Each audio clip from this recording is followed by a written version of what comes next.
I have hit a stump spot on research at this point, and it's a nice enough day, and I have metal.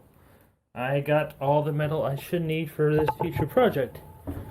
So much metal that, oh god, I almost killed myself, that you can tell the cats have been walking on it. So I got my aluminum skin, I got my back bumper here, and then all the stuff I should need for the bed platform and lifting up and strengthening the bed platform, along with some cosmetic metal too. So this should cover me for the metal on this project.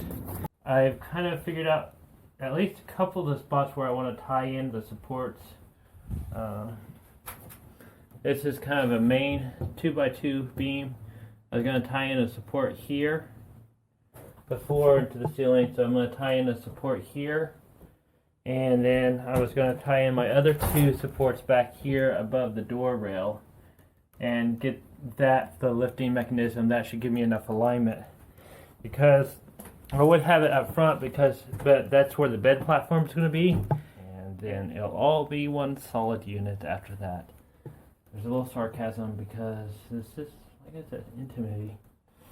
So I'm going to get that going. What's funny is I got this thing. It's one of those level alignment things. But what's funny is I think I'm almost level here. I mean, within a couple degrees on the poles. And I parked it like this without even considering too much level. So if we go up here on this one, see, that one says we're level. That one says we're level. As far as I can tell, we are level within a half a degree.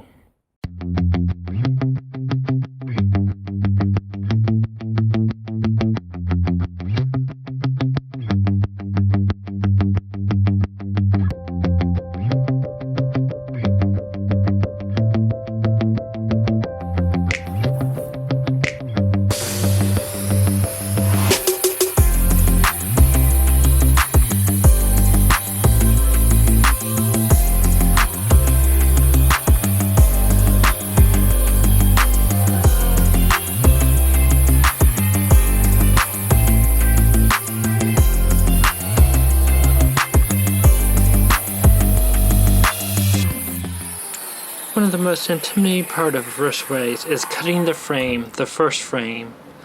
This is actually the second frame, but you know, it's still intimidating because now you're permanently disabling the vehicle where you can't drive on the road until you're completed with the project of raising the roof or getting it welded back up.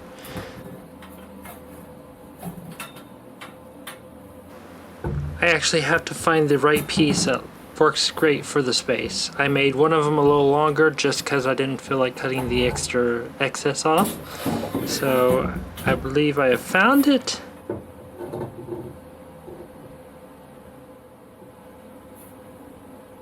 Then we're going to clamp it on and start welding.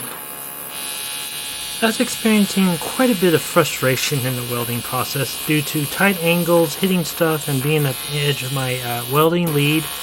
I was actually experiencing quite a bit of frustration. Just now I dropped my tungsten into my welding pool and I have to change it out.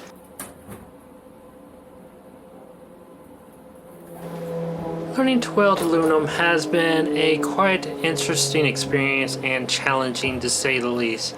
They're not joking whenever they said it is quite a hard material to learn to do. But I think we got it good enough that we can start doing structural welds. And we're going to just add a couple safeties in there to help prevent weld problems or anything in the future.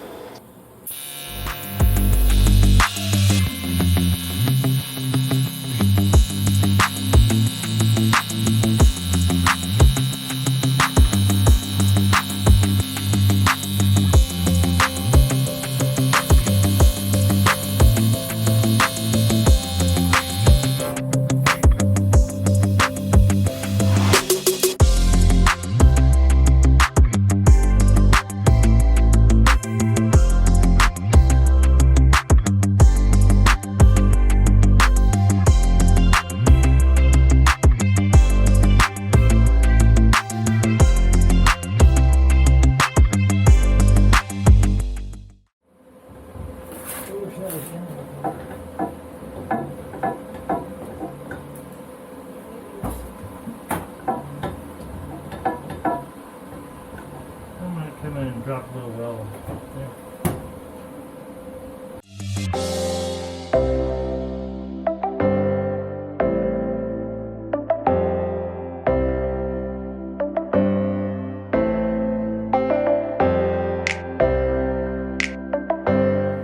Anyhow, I was saying that my weld's starting to look better. You can see the welds there. They look really nice and clean and solid. I gotta do some strengthening over on this lift joint here. And basically all I need to do is have 4 points on the inside here, so if I raise it up, it doesn't sway back and forth when I raise it up. I'm gonna come through and drill a couple holes in it as I go up at 2 marks. Probably at a 6-inch mark because of the way I'm gonna have to be lifting it. And I'll probably drop it down, and I will leave room for a 2-foot in case I decide I want to go with 2-foot.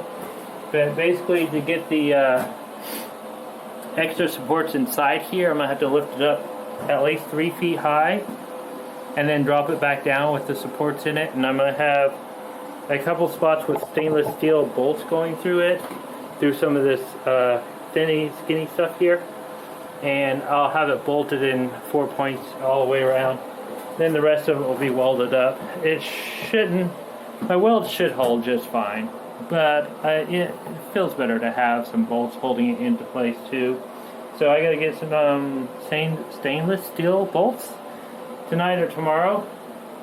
And I was just gonna run down to the local hardware store. I can't talk today, I don't know why. And get those, and I don't know if I'm gonna prep the stuff tonight or if I'm gonna do it tomorrow. I haven't decided. I still have to finish welding up this one side in a tight, hard to reach place.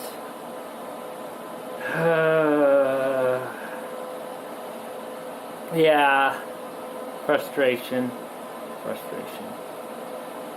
Anyhow, I'm ready to do the roof raise. I'm ready to get it done. I have to come in here and do this. I got to cut some welds out, so the welds above the door frame here on both sides have to be cut out.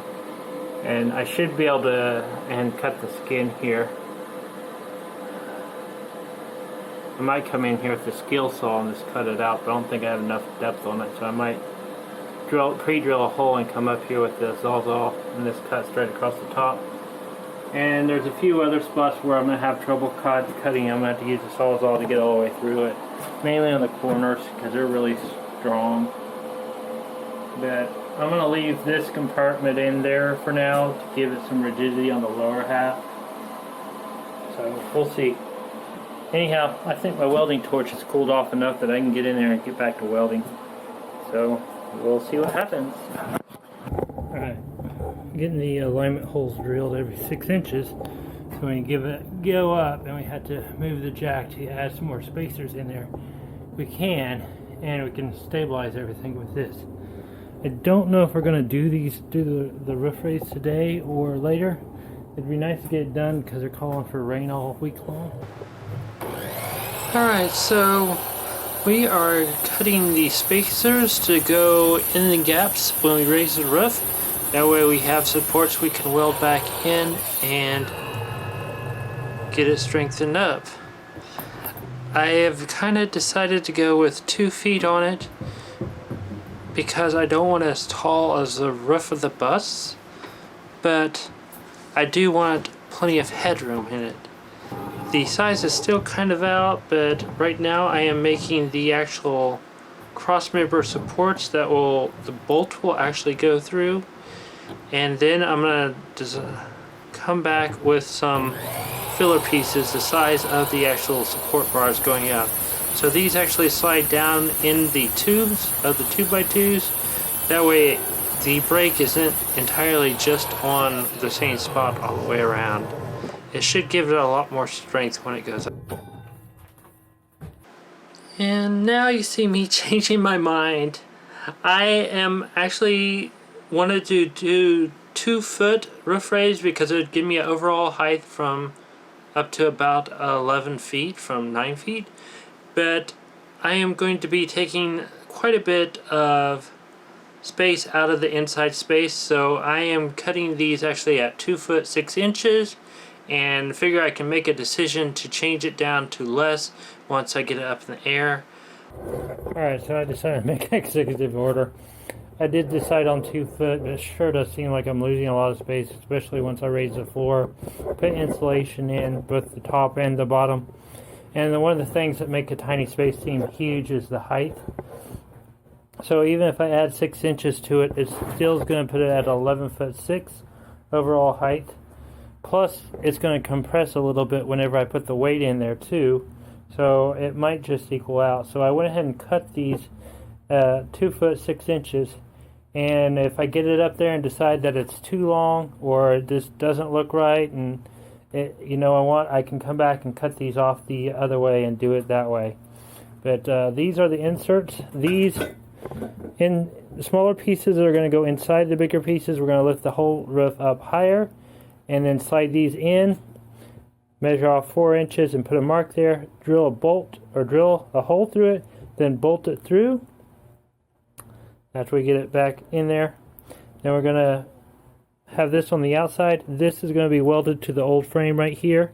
So it has a bolt weld at least 4 points around the frame, and then after these are all in, we'll come back and drop in supports all around the frame and weld them in.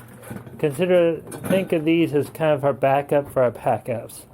And that should cover our butt should anything happen.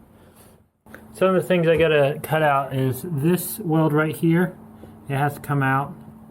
And I'm thinking that's all that's holding this to this. So I'm gonna cut that weld out. Gotta cut the metal out. You can see I've already started the cut here. These are already in here for support. I pre-cut it and then I welded these into place. It got a lot easier to weld whenever I was at a better angle. This was kind of a pain in the butt angle, but I got 4 of them, not all the way equally all the way around, but I had enough of them.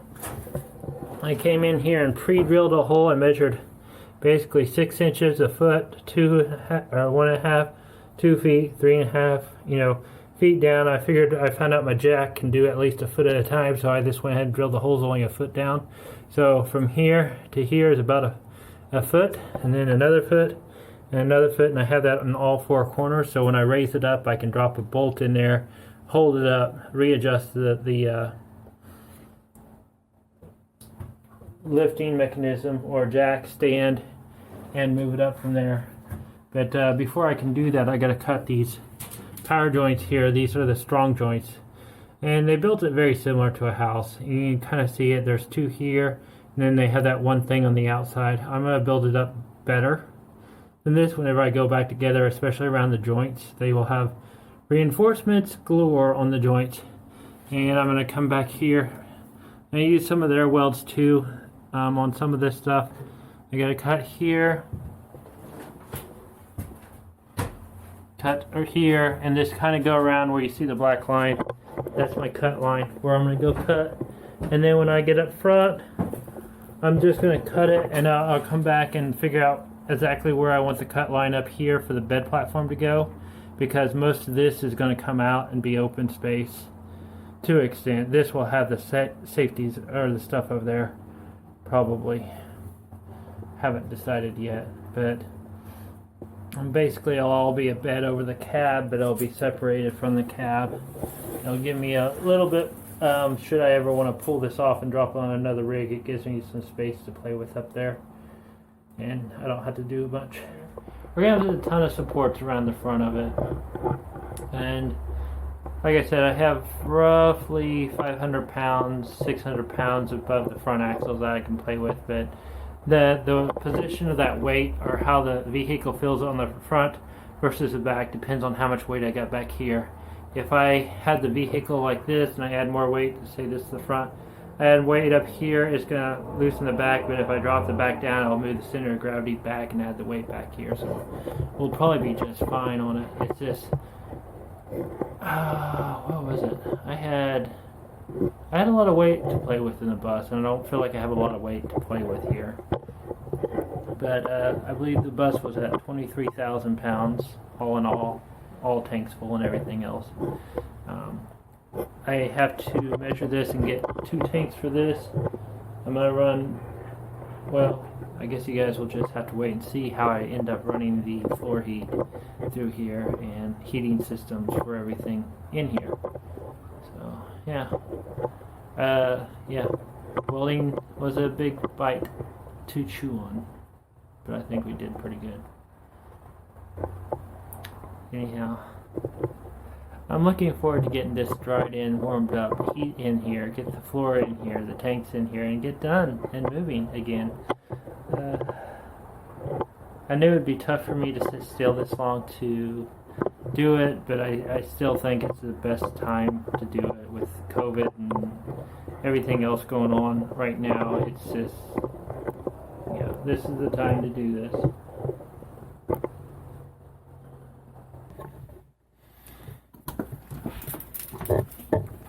Alright, so I had to take a break from the whole roof raise prep going on because they've been calling for this for the last 2 days, and I can't run the welder in windy, although it's not that windy right now, but I didn't know if it's going to be windy earlier. But that's nice snow. This is the rare, once in occasional rain or snowstorm that happens here in Oklahoma. It's about as rare, actually the ice storms happen more than these things do here. So, needless to say, this calling for 10 to 12 inches of snow. We got quite a bit. We're gonna, hopefully, I might actually clear off the driveway so we can get in here. Sorry, I didn't mean to drop you guys down that low. I need to clear this off so I can go get the wood slab that I bought for the countertops for the ambulance. Wow, look at that snow. That's insane. Look at that. And my aluminum's still nice and shiny. Actually, part of the reason I'm clearing it off is because I want it to stay nice and shiny and no one to walk on it. I'm going to clear it off on the corner so you can see it. It'll probably clog up again, but hey. If you haven't seen this much snow here in Oklahoma in a long time, kind of missed it.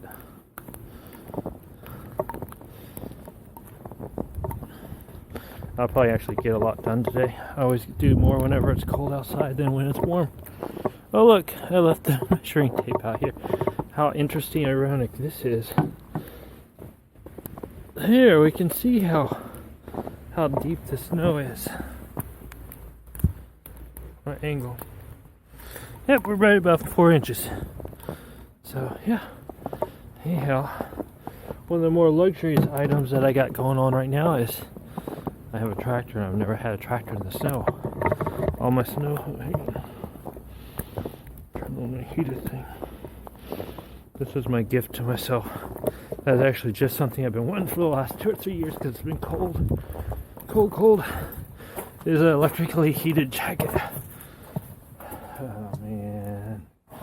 I left the seat down yesterday, and look, it's all wet. All wet. I'm gonna go see if I can get something to dry that off with. It gets cold and wet out here.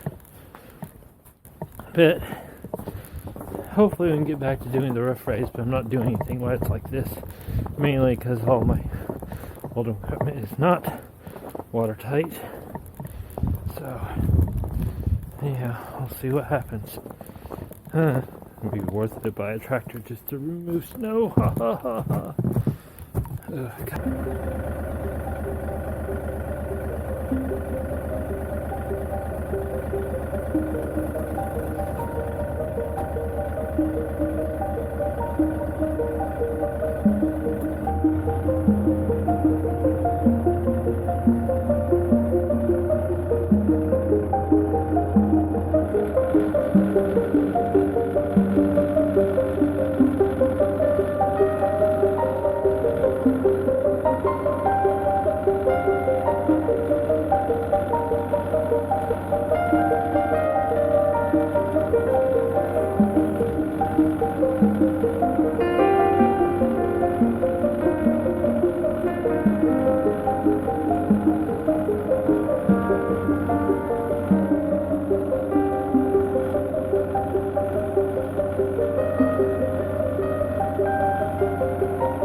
there's barking. This has been an interesting year of interesting times and weather. We don't ever get snow here, let alone this much snow in one setting. And we had an ice storm earlier this year. I'm pretty sure this will be 360.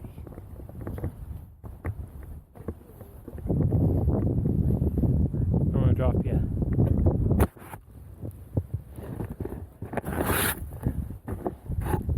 You have been dropped.